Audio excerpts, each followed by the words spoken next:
Linda, thank you for being with us once again. Thanks to all our listeners, whether you're watching this on YouTube or listening to this on SoundCloud. Thanks so much for joining us, for tuning in. Great to have you all here. So happy to have Linda with us as well. What are we talking about in today's podcast? Really cool stuff, as always. So remember, if you haven't listened to the other stuff, that's what you do when you're taking your dog for a walk, or yourself for a run, or if you're taking some time out away from dispensing and really cool, interesting, fun stuff that we do inside pharmacy. There's plenty of stuff to watch, plenty of stuff to listen to, which give you great tips, great advice, real stuff that you can implement immediately. And some of it will create small change, slowly, and some of it quickly. Some of it will take a bit longer. But hey, this is all about making sure that we plug certain things into the business that allows you to have a better business as every year goes by. Linda, welcome. What are your thoughts on that?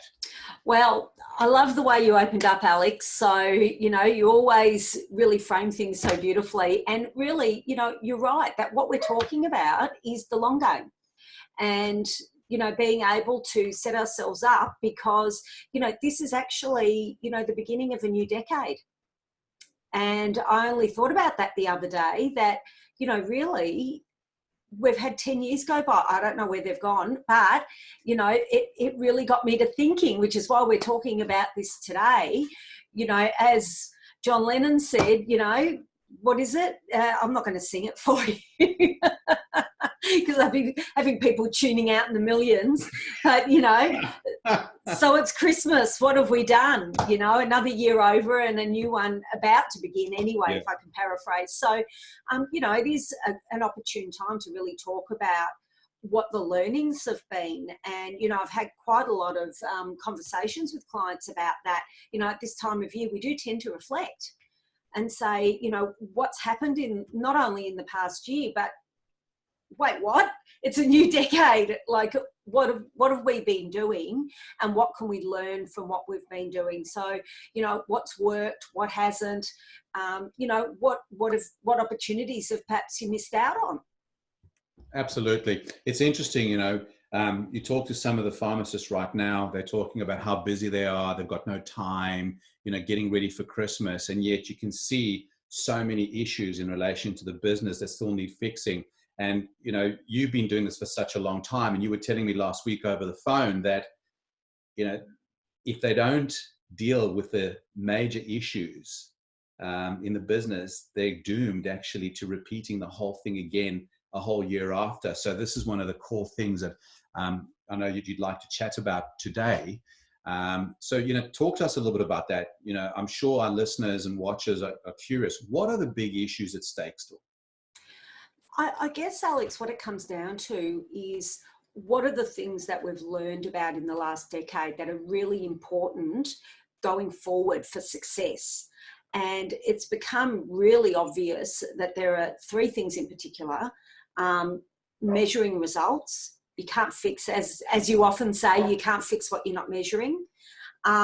Recognizing that your front of shop, so your retail sales, are really critical to focus on, because things can happen, whether you're in Australia, whether you're in the US, the UK, the fact is governments are not keen to help any more than is absolutely necessary. And, the benefits that community pharmacists have enjoyed have been eroded continually over the last decade. So, where can you turn your attention where you've got more control? And absolutely, that's the front of shop.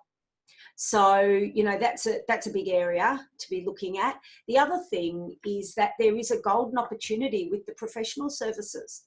And, we know that those are highly profitable, but, we're, of course, with retail sales, you do have your cost of product, but professional services, a service is a whole different scenario, but it needs to be done well. It needs to be focused on consistently. So, just saying, oh, well, this week we're going to focus on clinical interventions, or we're going to look at doing, home medicine reviews, or, doing that on a sort of ad hoc basis is not going to get you to the finish line in the way you want to be. And really it's about making sure that you've got an overall strategy, a business strategy, where professional services is one of those areas that is promoted as part of your overall business strategy. So I guess some interesting learnings, and even, you know, it comes down to what are the mistakes that we've made. And we have to be really honest with ourselves about that. You know, none of us are immune.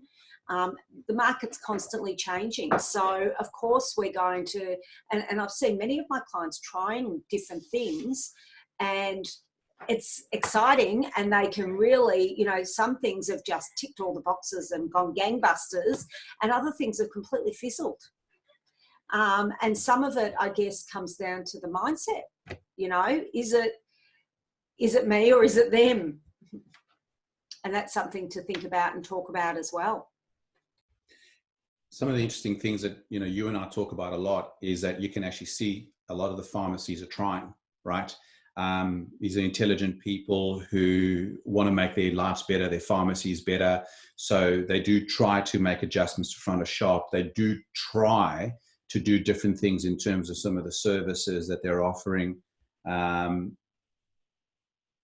Can you give us some ideas of how to do it better? Because just by, you know, going, for example, and saying, well, it's a new year, it's Christmas, now it's time to plan. What does it mean? Does it mean planning out the exact same stuff that we've done in the past?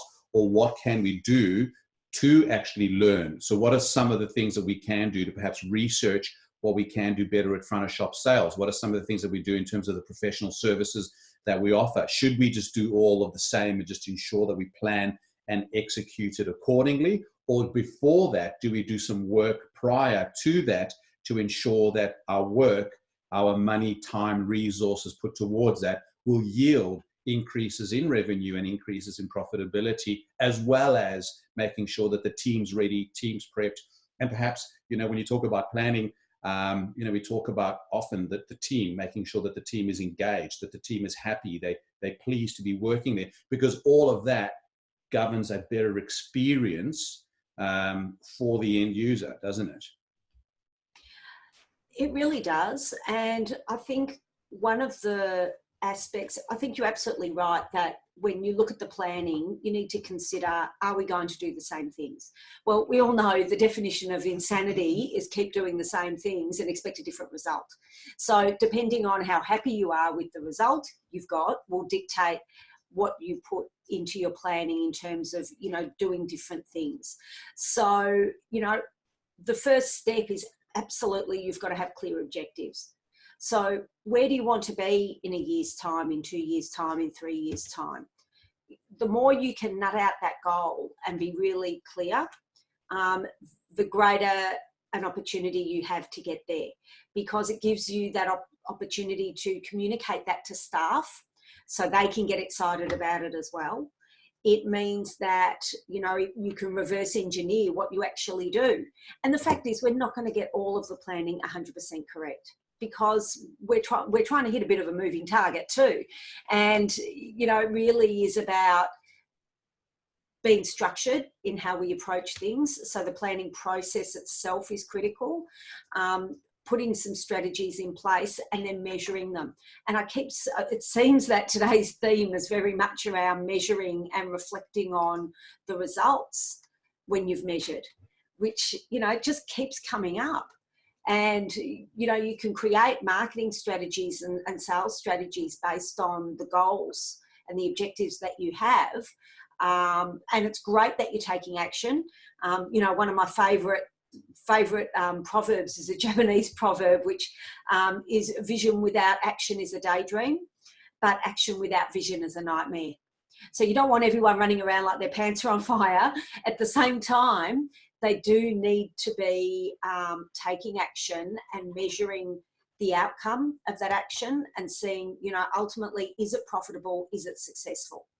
And, you know, I guess the idea of it being successful does come down, I was going to say largely to it being profitable, but not always. Sometimes it is about building relationships in the community and, you know, really building that trust and that rapport with your customers. So that absolutely has its place as well. So, you know, that's a little bit, I guess the measurement of that is more qualitative than quantitative, and it absolutely has its place as well. You know, but that doesn't negate the need for goals, timeframes, you know, having deadlines for certain things, and also for your staff, you know, what's in it for them. You know, you might have this grand vision and these wonderful goals, but why should they care? They still collect a salary at the end of the week. So really honing in on that is advantageous, not just from the point of view that your staff are going to be happy, and that's really, really important, but they're going to be motivated. And it's going to make the pharmacy a buzzing, happy, fun place to be. You know, people gravitate to places that make them feel good. And, you know, if you're feeling under the weather and you go into a pharmacy and you're greeted with someone who is really engages with you and seems to really care about what your issue is, asks intelligent questions, goes out of their way to help you and help you with their knowledge and their care, as well as, you know, being prepared to, you know, go across the road if they need to get, you know, they're out of something which they think you really need, and helping you out in that way, or, you know, making a delivery. All those things are important. You've got to figure out what are the things that are actually going to be valued by your staff and valued by your customers. And that's got to be an integral part of your planning as well. It's interesting, you know, it's how many times we talk to pharmacies where the team is demotivated or not engaged, and then you dig a bit deeper and you find out they actually are engaged or disengaged because they don't really know what the pharmacy is trying to achieve. You know, they're not given proper targets to meet, incentives, they're not shared or included into the business in terms of, hey guys, this is what we're doing, this is what we're trying to achieve. And then, you know, the owners and the leaders in the pharmacy are perplexed as to why their team in some cases might have a few superstars and a few people who aren't you know, really great at what they do. And interestingly enough, this week you and I have discussed certain scenarios where it's the failure of the leaders in the pharmacy, not so much the actual team, because they're not leading from the front. They're not actually doing the right things. And you mentioned, because, you know, you also about mindset and mindset and leadership, you know, go in hand, and you're massive on this. And we have a surprise for you at the end of this podcast, if you stick with us, which is going to go straight to the heart of that matter. But you often talk about, you know, they go in hand, you know, real leadership. And the most stifled businesses that we see today, where revenue's going backwards, competitors are starting to smash them or, you know, penetrate their market share, where they have got problems, you know, where profitability may be going down. It really comes down to the owners, you know, and their egos many times, you know, the whole I know it all type sort of thing. I'll work it out. I don't need any help type attitude.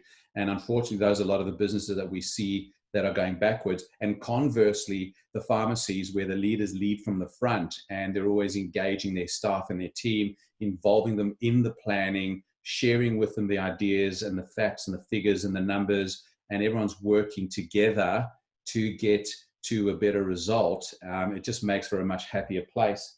But what was amazing to me just recently was just how many pharmacies that I looked at in terms of analytics who didn't understand their actual KPIs, their key performance indicators, the major numbers that they should be looking at.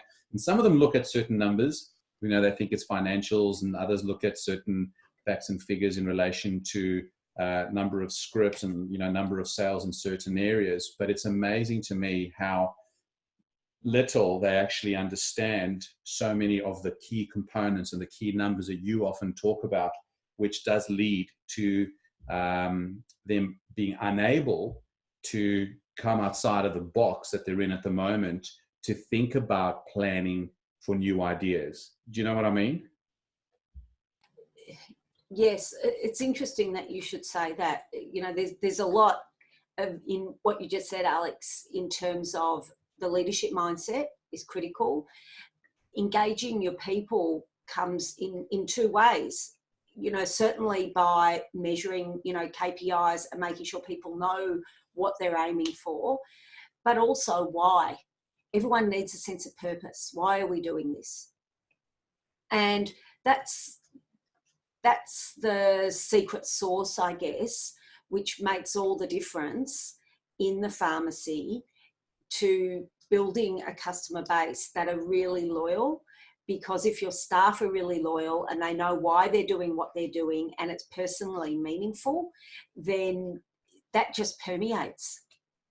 And it has such a positive impact. And, part of that, I guess, as a leader is really about celebrating the wins as well.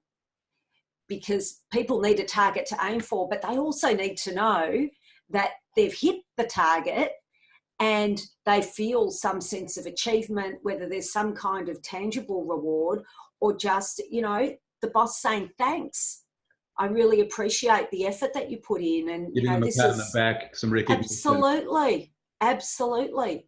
And it also has the benefit when you highlight these wins, people know what a win looks like. And that sounds pretty basic. But if you go to work every day and just put one foot in front of the other and that's what you're used to doing, then how do you know when you've achieved success?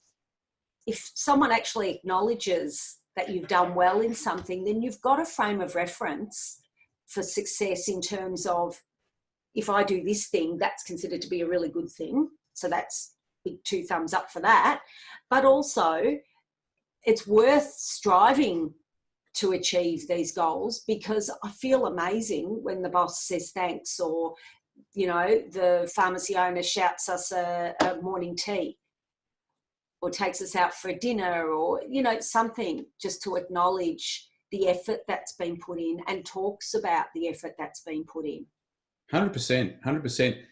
You just said something that's just so profound. How can you measure success? And this goes back to what you're talking about in relation to planning.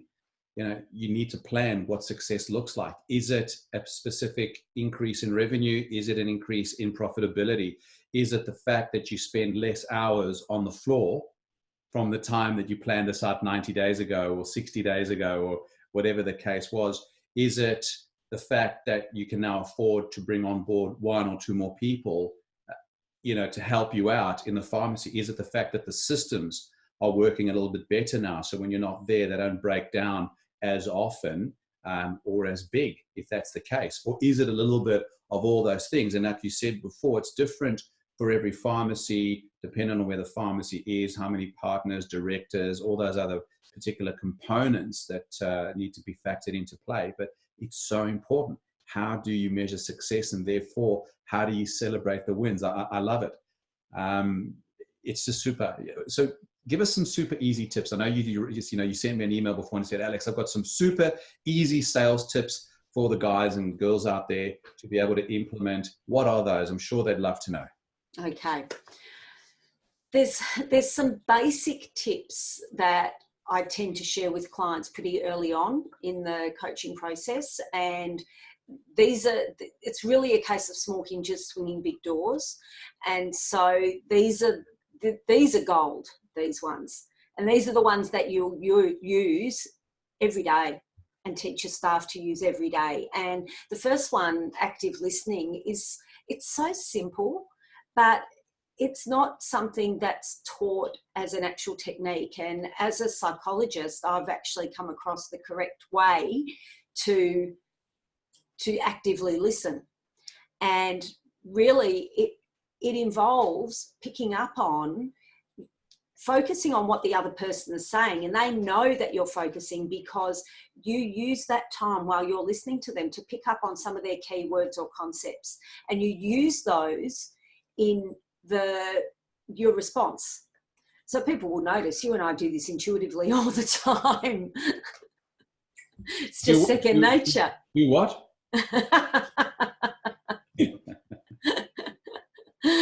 Yeah.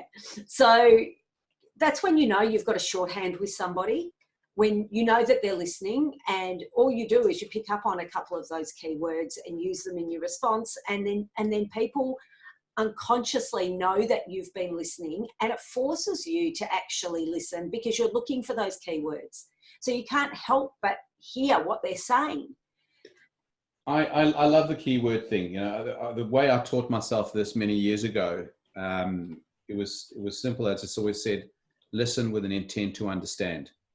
Don't wait for your turn to speak.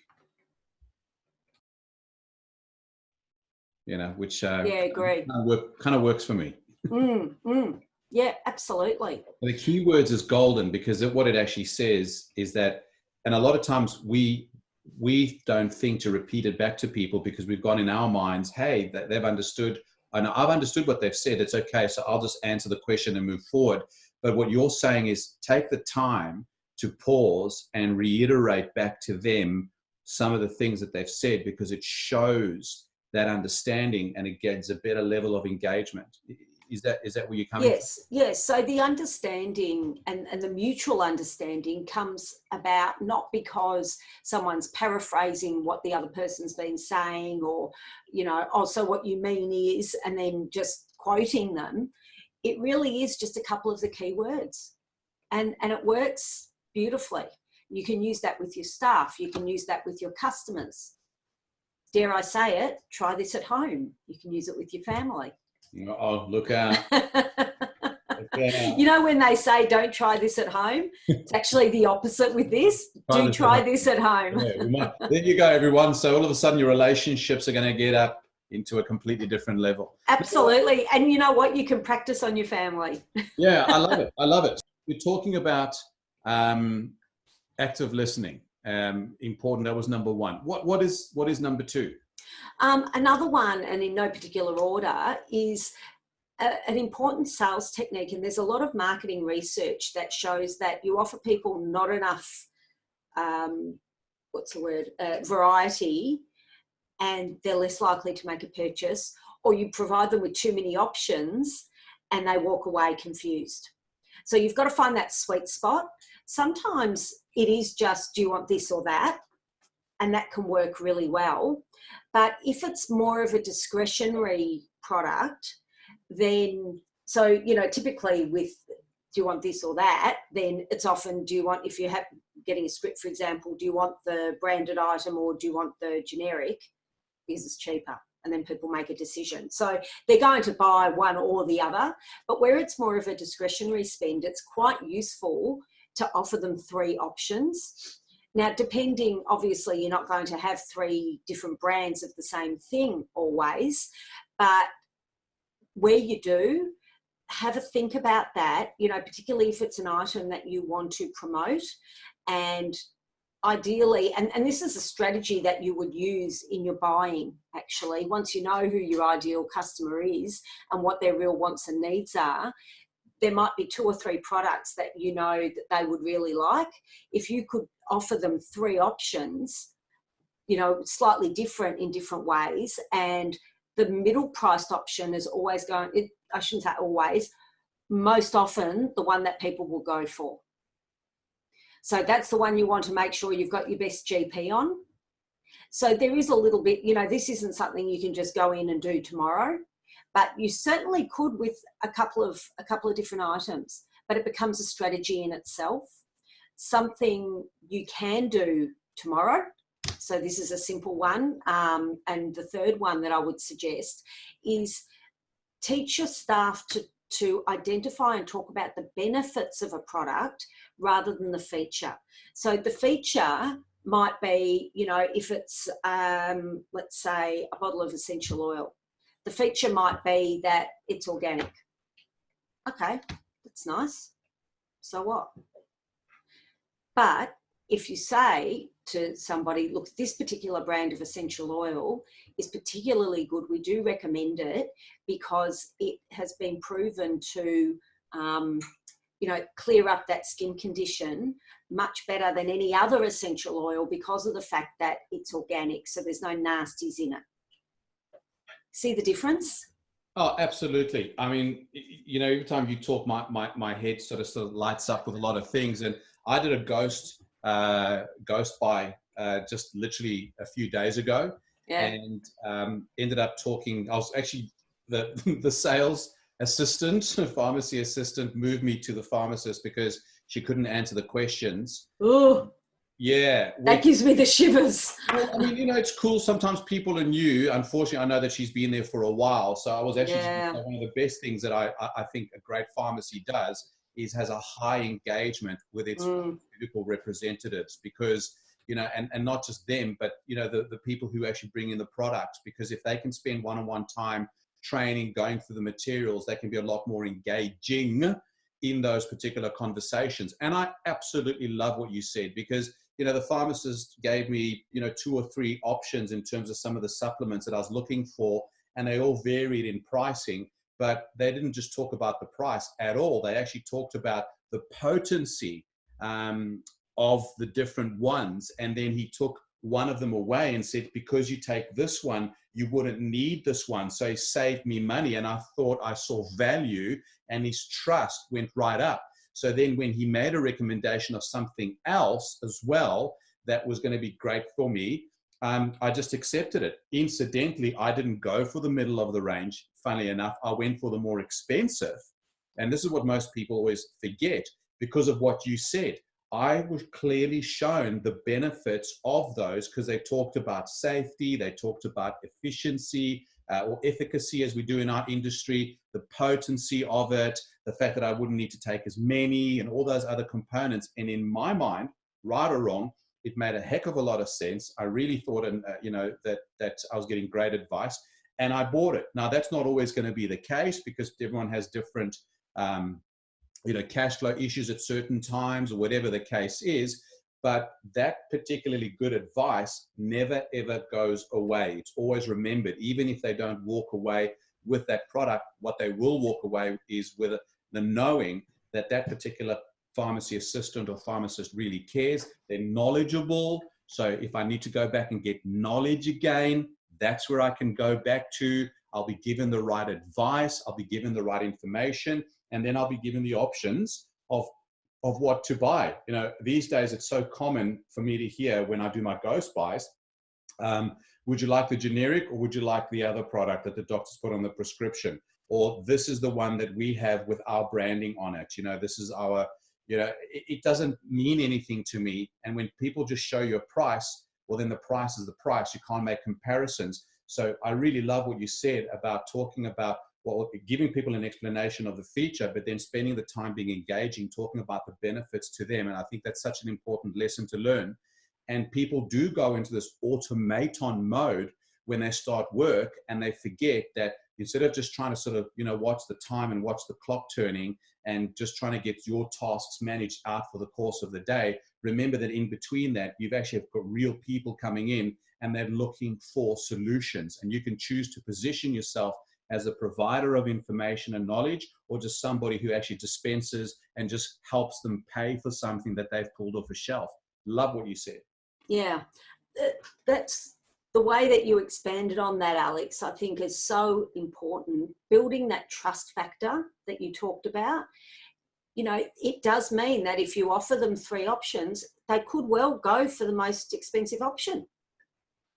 And building that trust comes from the active listening as well as the knowledge. So that's really important. And for them to understand what the benefit is for them in particular. And I think, people have good success with, that example of generic versus branded item. But, you could swing it that bit further by being able to explain to them a benefit other than a monetary benefit based on what you understand their needs to be. And that can just make your generic conversion that much better. So you're absolutely spot on. And I guess the name of the game with the years to come in pharmacy is that being aware of some of these techniques and building on these techniques and growing your culture and your people's engagement and motivation is an important part of future-proofing your business. You need to have your vision. you need also, and we haven't really talked about this, but you do need to make time to focus on your business. So, not only do you have your vision, but how you're going to execute it, when you're going to execute it. If you're in the heat of battle all the time, how are you going to deal with the big picture? It's that important versus urgent thing all over again. Having the vision and executing it is important, but is it urgent? No, it doesn't become urgent until you've only got a month to go. Not going to fix itself. Until the day, it ain't going to fix itself. Yeah. And so embedding systems in your business that will help keep your staff focused, so they know what their priorities are, so they know how to prioritize.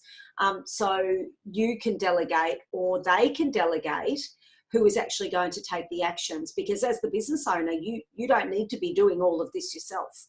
You're the captain steering the ship. But it's other people who are doing the rowing, really.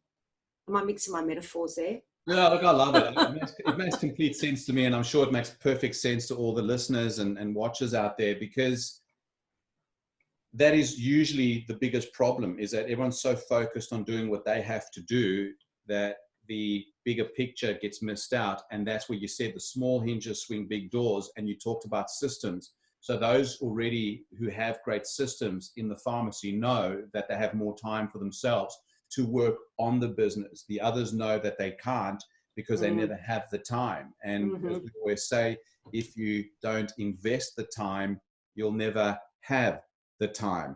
And, we've knocked about a few cliches about today, but it's true. Can't hide away from that fact, can't walk away from it. Successful business is successful business. And, that's what we're going to be talking about fundamentally in our next podcast. So, get ready for that one, because we're going to be talking about that in depth. But that's what you mean, So you talked about John Lennon, the fact that it's Christmas, it's a time to plan to make it a great and successful time, which we talked about in previous podcasts about what you can do in relation to some tips and advice on making the most out of Christmas. But this is a great opportunity, as you've said, to look back and to plan and to make sure that things are going to be successful for, not only 2020, but beyond. Because what's the point of just repeating the same cycle over and over again? And just to finish off, because I think we've done enough cliched comments today. Let's do another one again. Definition. There's always room for one more, isn't there? There's room for one more, But I love it. The one that you said before, Einstein's definition of insanity. It's so true, and yet everybody does it so often. So we're not picking on anybody because we do it ourselves. But what you've said today is that creating that awareness to wake up and sit back and say, what, I've had enough of that. I'm not doing it again. This was a great year, or a medium year, or a really bad year. Whatever happens, if it was a great year, we're going to have an even better year next year. If it was a decent year, well, let's make it a great year next year. And if it was a bad year, hey, why don't we make next year the beginnings of a truly fruitful, business moving forward? Agreed. Okay, so to wrap it all up, thanks for that, Linda. Really appreciate it. We did promise that Linda has a magnificent gift for you. So you have in your downloadable link, by listening to this podcast or watching us on YouTube, on how leaders succeed. So Linda talks about the 4 leadership secrets that you need to know. And in normal practice, this isn't a big, thick book with 17 different subheadings and 53 different sections under each subheading of what you need to understand and go back and do a master's course. Linda is brilliant at being able to articulate the most important components and then simplifying for you so that you can understand it quickly, gain the knowledge quickly, and then put it into practice very quickly. So in the book, Linda reveals the hidden leadership elements that all great business leaders share, which is really, really cool, because if you want to be successful in life in a specific area, find someone else who's already smashed it out of the park and done it successfully, and just follow them until you can map out your own path in this particular world. She talks about how she successfully teaches new managers, or taught new managers and experienced leaders alike, these particular secrets in leadership to success. and in doing so, radically changed the results and morale of the leaders and their teams. So that is so much more than an education. It's an investment in your business that we talk about, and it's something that we wanted to give to you for listening to this particular podcast. So Linda, as always, thank you very much for sharing some of your incredible stuff with us. It is extremely valuable. So even though we're sharing it with you for free, understand that this is highly, highly valuable, but we just want you guys to truly enjoy and get a heck of a lot of great substance in terms of the information and advice that you receive from the team at PPS. Awesome. Anything else to add to that, Linda, in terms of... I think you've covered an enormous amount. So thank you, Alex, for your insightful comments, as always today. Always making us think, and really taking the concepts to a new level, and really helping all of us, I guess, really reflect on how we can build better businesses using these concepts in a practical way. And, your way of sort of cutting to the bone like that's really helpful. And I'm sure everyone really appreciates that. So thank you. It's always fun to have a bit of verbal sparring with you. Well, I enjoy it. I hope everyone else does. But thanks so much for the kind words, Linda. So everybody, thanks for joining us in today's session. Remember that if you haven't subscribed or liked us yet on YouTube, on SoundCloud, on Facebook, do it, because we do send out a lot of powerful information that's usable at all times through those particular platforms. So if you haven't subscribed yet, or if you haven't liked us on those particular platforms, make sure that you do so you don't miss out. We always send out updates, information. There'll be some live events that we're talking about and planning in the not too distant future, so you won't want to miss out when and where you can see this exceptionally lovely lady who has a passion for this industry and gets unbelievably good results for her clients. So if you've enjoyed today's session as well, feel free to share it with your network. If there's anybody else out there, as a friend, a relative, a colleague who's in the industry, who you feel would enjoy having listened to this, please feel free to share it with them. And remember, we love to read your comments and get your feedback. So ensure that you share your thoughts with us as well.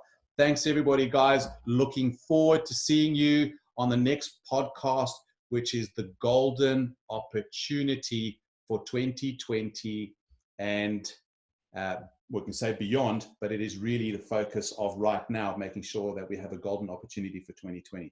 So thanks, everyone. We will see you at that particular podcast next. Bye from Linda and I. Bye for now.